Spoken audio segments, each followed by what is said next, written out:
Shalom, sahabat Lexio Divina yang dikasihi Tuhan Yesus Kristus. Selamat hari Minggu. Pada hari ini kita akan belajar tentang bagaimana kita bisa bertahan dan menyelesaikan perlombaan iman kita sampai pada akhirnya dengan setia. Sekalipun banyak tantangan, banyak penghalang. Karena ini sangat penting dan kebenaran ini sangat fondasional kepada setiap kita. Bukan bagaimana baiknya kita memulai, tapi bagaimana kita setia untuk bisa mengakhiri. Nah, di dalam perjalanan ini ada begitu banyak pergumulan, tetapi bagaimana kita bisa membuat hidup kita ini bermakna, tetapi sekaligus menyelesaikan dengan baik. Judul dari pemberitaan ini adalah Teruslah Berlari. Teks kita dari Ibrani pasal yang ke-12 ayat 12 sampai dengan 17. Kita baca firman ini bersama-sama. Sebab itu kuatkanlah tangan yang lemah dan lutut yang goyah, dan luruskanlah jalan bagi kakimu, sehingga yang pincang jangan terpelecok, tetapi menjadi sembuh. Berusahalah hidup damai dengan semua orang, dan kejarlah kekudusan, sebab tanpa kekudusan tidak seorang pun akan melihat Tuhan. Jagalah supaya jangan ada seorang pun menjauhkan diri dari kasih karunia Allah, agar jangan tumbuh akar yang pahit, yang menimbulkan kerusuhan dan yang mencemarkan banyak orang. Janganlah ada orang yang menjadi cabul atau yang mempunyai nafsu yang rendah seperti Esau, yang menjual hak kesulungannya untuk sepiring makanan. Sebab kamu tahu bahwa kemudian ketika ia hendak menerima berkat itu, ia ditolak. Sebab ia tidak beroleh kesempatan untuk memperbaiki kesalahannya, sekalipun ia mencarinya dengan mencucurkan air mata. Kita berdoa. Bapa di surga, terima kasih untuk kebenaran firman-Mu. Terima kasih Roh Kudus yang akan menyatakan kepada kami kebenaran yang akan memerdekakan hidup kami. Terima kasih Tuhan. Biarlah kiranya firman ini akan sungguh mengobarkan semangat kami menyelesaikan pertandingan itu sampai dengan akhirnya untuk kemuliaan Engkau. Dalam nama Tuhan Yesus Kristus kami telah berdoa dan mengucap syukur. Amin. Jim Redmond adalah seorang ayah dari Derek Redmond, pelari Olimpiade 400 meter pria. Di dalam pertandingan semifinal Olimpiade Barcelona 1992, Jim dan Derek ini menjadi perhatian dunia, dan sampai sekarang video itu masih terus direkam oleh begitu banyak orang tentang bagaimana seorang anak yang di dalam pertandingan itu tiba-tiba Derek mengalami cedera di dalam hamstringnya, dan dia tertatih-tatih di dalam berlari menyelesaikan pertandingan itu. Dan kemudian ada seorang ayah datang berusaha masuk ke dalam lintasan lari. Walaupun sudah ditahan oleh pihak pengaman, tetapi dia menembus dan dia kemudian mendekati anak ini. Dan sambil berbisik, lalu kemudian mereka berdua berjalan tertatih-tatih. Dan akhirnya Derek Redmond bersama dengan Jim menyelesaikan garis akhir. Tentu dia tidak menang. Tetapi berapa di antara kita semua di sini yang masih mengingat siapa juara lari 400 meter Olimpiade Barcelona 92? Nggak ada. Tetapi siapa yang tahu Derek Redmond? Siapa yang tahu kisah Jim Redmond? Hampir banyak orang yang tahu, karena kisah ini bukan bicara tentang kegagalan, tetapi tentang nilai yang lebih besar dari itu, yaitu menyelesaikan pertandingan yang memang sudah ditetapkan. Pada waktu mereka berbincang di dalam lintasan itu, Derek mengatakan bahwa saya harus menyelesaikan pertandingan ini. Jim, ayahnya, mengatakan, Derek, kamu gak perlu harus membuktikan. Kamu gak perlu harus menyelesaikannya. Tetapi Derek tetap mengatakan, ini penting buat saya. Dan akhirnya, karena tekad itu, Jim berkata, ayo kita selesaikan bersama-sama. Dan ini sebenarnya menggambarkan bagaimana keadaan dari orang-orang percaya pada waktu mereka melakukan perlombaan iman mereka. sering bisa mengalami keadaan gagal, lutut yang lemah, tangan yang terjatuh, kaki yang terplecok. Dengan kata lain, ada banyak hambatan yang membuat kita bisa berkata, mungkin saya sudah tidak kuat lagi. Mungkin saya tidak cocok dengan pertandingan iman ini. Mungkin kekristenan bukanlah agama atau kepercayaan yang harus saya peluk sampai akhirnya. Tetapi bagaimana sebenarnya firman yang baru saja kita pelajari tadi, yang kita baca tadi, akan mengajarkan kita kebenaran yang memerdekakan kita dan membuat kita bisa menyelesaikan pertandingan sampai pada akhir. Penulis kitab Ibrani memberikan dorongan kepada jemaat yang mengalami juga kesulitan karena iman mereka. Mereka dimiskinkan, mereka dianiaya, mereka dipermalukan di depan publik karena iman yang mereka pilih. Dan kemudian penulis kitab Ibrani berusaha untuk memberikan kepada mereka teladan-teladan orang-orang di dalam perjanjian lama yang karena iman tetap setia. Dan akhirnya menuntun kepada Kristus yang memulai dan yang menyelesaikan, menyempurnakan iman kita. Yang dengan tekun memikul kesulitan itu, ganti sukacita yang disediakan kepadanya. Pada waktu itulah penulis melanjutkan dengan dorongan seperti ini. Bahwa kuatkanlah lutut yang goyah, tangan yang lemah, kaki yang terplecok. Ini sebenarnya adalah metafora yang dipakai oleh penulis Ibrani yang biasa sebagai penulis-penulis sastra Ibrani memakai metafora untuk menggambarkan kondisi atau mengungkapkan ide-ide pikiran dalam tulisan mereka. Tetapi juga ini adalah kutipan langsung dari Yesaya 35 yang berbicara tentang nubuatan bangsa Israel ketika mereka kembali nanti dari tanah pembuangan. Dikatakan untuk mereka menguatkan tangan dan juga lutut yang goyah supaya mereka jangan takut tetapi menyelesaikan dan pulang kembali ke tanah kelahiran mereka. Dengan kata lain, perintah yang disampaikan oleh penulis Ibrani kepada orang percaya yang mengalami kesulitan dulu dan juga sepanjang abad adalah tetaplah berdiri di dalam Tuhan, terlepas dari keadaan yang sulit dan persekusi yang dihadapi. Walau pertandingan iman mungkin melelahkan, bahkan mematikan, tetapi kita tidak berlari dengan sia-sia. Ada satu desakan untuk meluruskan jalan bagi kakimu, membersihkan jalan. Dan ini seperti orang yang berlari bukan di satu lintasan yang rata, satu lintasan yang bersih, tetapi bayangkan seperti cross country, halang rintang, di mana kadang-kadang jalan itu tidak rata dan kemudian kita bisa masuk terplecok sehingga kemudian kita bisa cedera dan tidak melanjutkan pertandingan. Desakan untuk meluruskan jalan bagi kaki. Karena jalan yang kita tempuh adalah sebuah panggilan, yaitu jalan moral. Bila diabaikan, kita tidak akan pernah sembuh. Bahkan dilumpuhkan oleh dosa dan akhirnya meninggalkan panggilan dan Tuhan Yesus. Ini yang paling penting. Keadaan yang kemudian karena luka, karena kepahitan, karena dosa, akhirnya mereka mengatakan mungkin Yesus bukanlah pilihan yang tepat. Tetapi saya mau mengatakan kepada sahabat sekalian tentang panggilan kita. Apa yang Alkitab katakan? Apa yang Rasul Paulus katakan pada waktu masa akhir hidupnya? Dia sudah berjuang di dalam pelayanannya, tetapi kemudian pada akhirnya dia tidak mendapat seperti apa yang dia dambakan, kebebasan dari penjara. Malah dia harus mati dengan cara dipenggal. Apa yang kita bisa pelajari?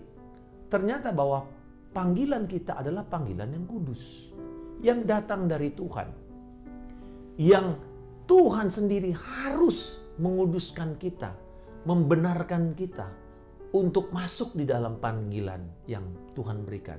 Panggilan setiap orang percaya untuk menjadikan murid, untuk memberitakan Injil, untuk menjadi saksi kepada dunia, menjadi garam, menjadi terang kepada dunia ini. Dan perlombaan iman yang kita masuki adalah perlombaan yang baik.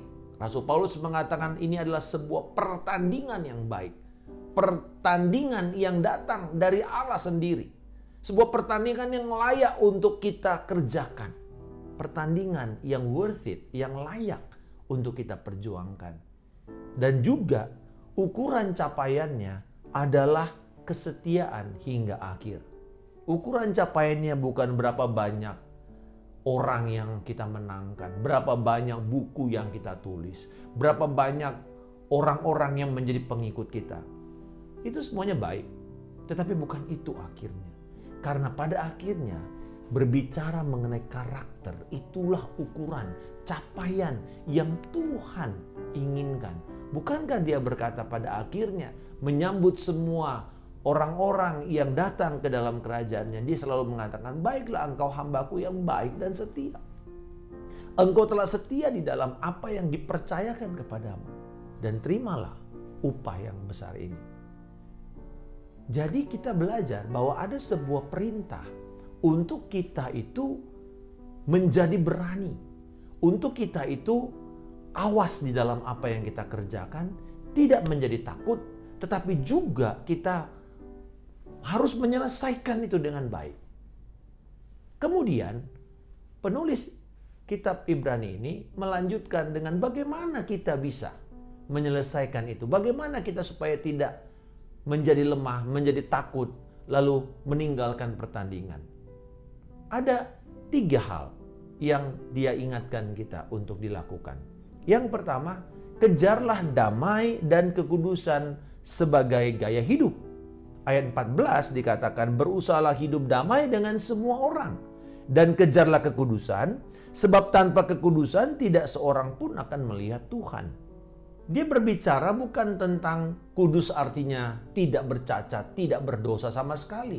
Tetapi hidup di dalam pengudusan artinya hidup di dalam standar ilahi, standar moral Allah. Dan mengejar damai di sini bukan untuk orang-orang yang belum kenal Tuhan semata-mata, tetapi semua orang. Berdamai dengan semua orang.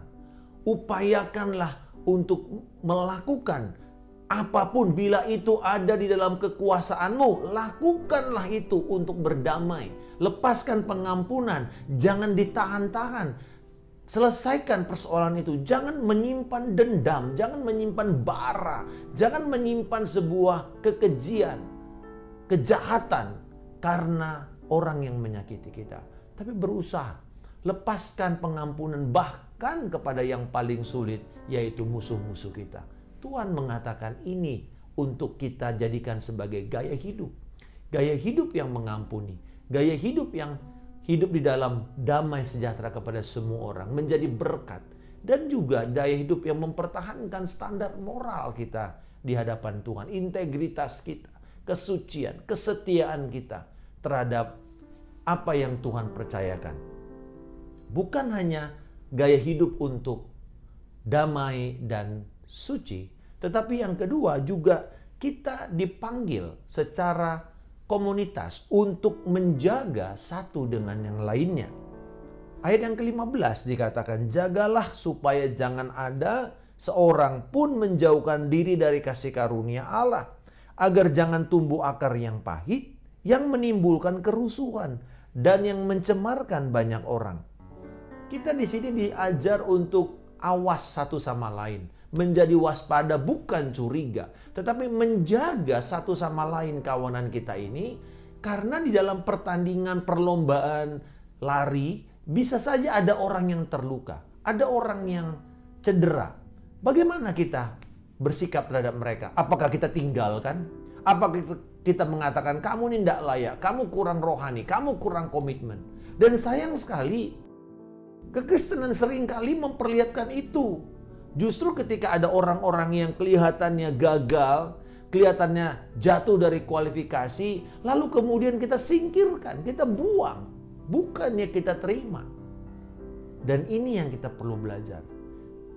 Agar kita terus mendekatkan diri kepada kasih karunia Tuhan, supaya ada terus pengampunan, supaya ada terus penerimaan. Karena dikatakan di sini, jangan akan tumbuh akar pahit.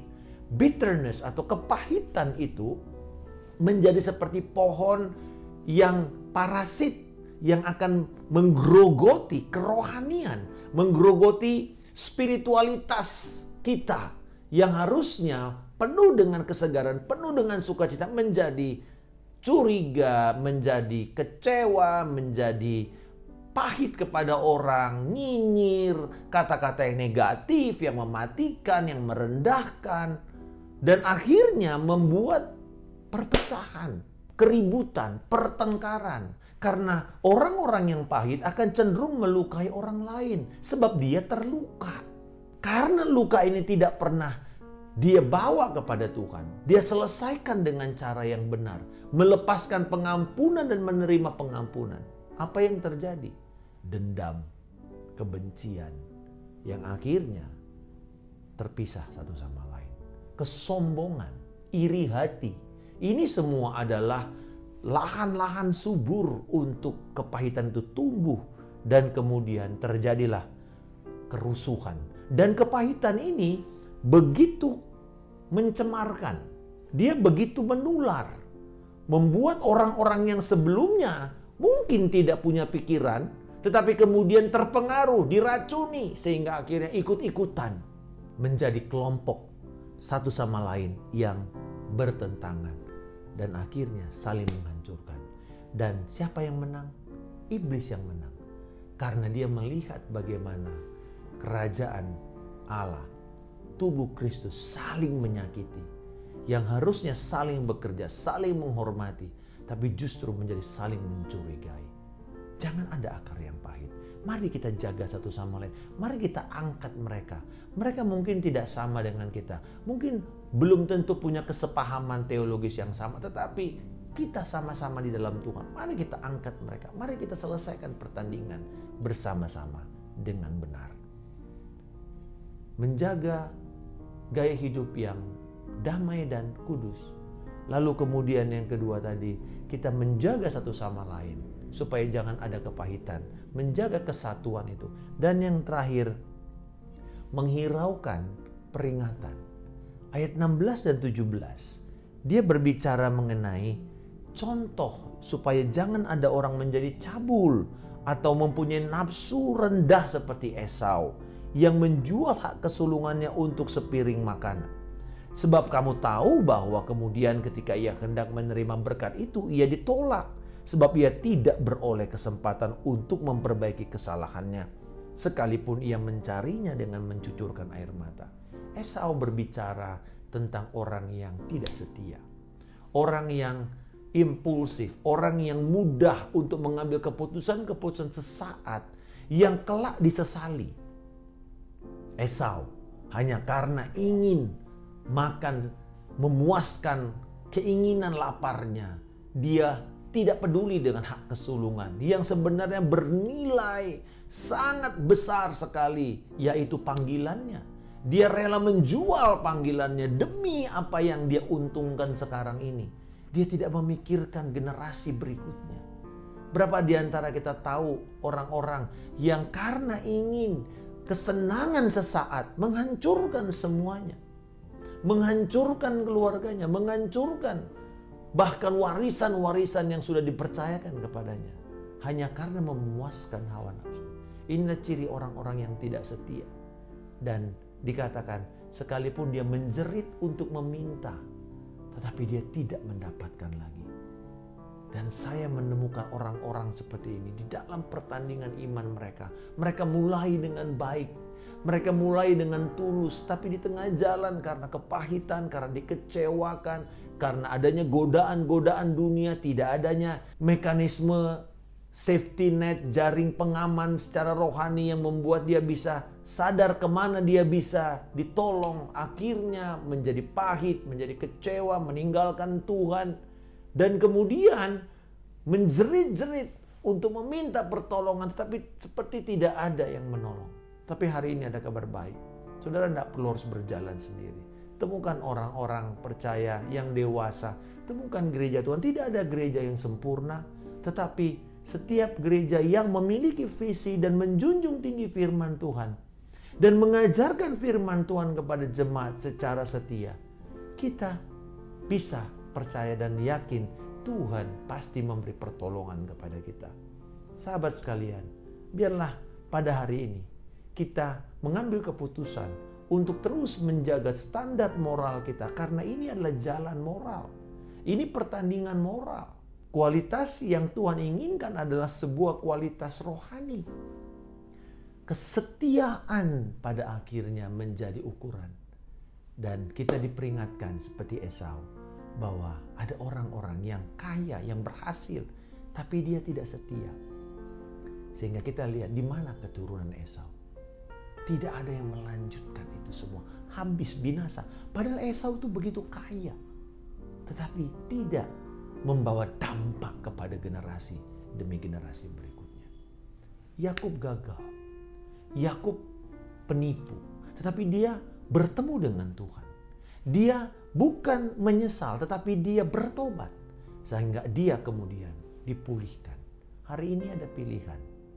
Apakah kita akan menyesali, regret, atau kita akan bertobat, repentance. Regret or repent. Dan pilihan ada pada kita. Jangan kita akhiri hidup kita seperti Esau, seperti Yudas, yang hanya menyesal, tetapi tidak mendapatkan pemulihan. Atau kita bisa gagal seperti Petrus, tetapi dipulihkan, ada pertobatan, dan kembali kepada panggilan dan menyelesaikannya dengan luar biasa. Kita bisa gagal seperti Yohanes Markus, tetapi dipulihkan dan kemudian menyelesaikan pertandingan dengan luar biasa. Kita bisa gagal seperti Onesimus, tapi kemudian dipulihkan dan menjadi berkat kepada generasi berikutnya. Dan kiranya ini akan mendorong kita semua punya pilihan, regret or repent. Dan biarlah kita memilih jalan pertobatan. Bapa di surga, terima kasih untuk kesempatan di mana kami diingatkan bahwa pertandingan kami adalah pertandingan yang baik. Panggilan kami adalah panggilan yang suci. Dan Engkau inginkan kami menjadi setia pada akhirnya. Dan tolonglah kami untuk terus menjaga gaya hidup yang berdamai dan hidup dalam kekudusan. Yang menjaga satu sama lain di dalam komunitas rohani, di dalam gereja, dalam tubuh Kristus. Dan lebih dari itu, supaya kami juga hidup setia. Dan kami memperhatikan setiap peringatan demi peringatan yang diberikan oleh orang-orang yang mengasihi dan peduli kepada kami. Terima kasih Bapa. Dan biarlah setiap kami memilih jalan pertobatan dan bukan hanya sekedar penyesalan. Dalam nama Tuhan Yesus Kristus, kami telah berdoa dan mengucap syukur. Haleluya. Amin. Salam kemenangan. Saya Pendeta Markus Simanjuntak.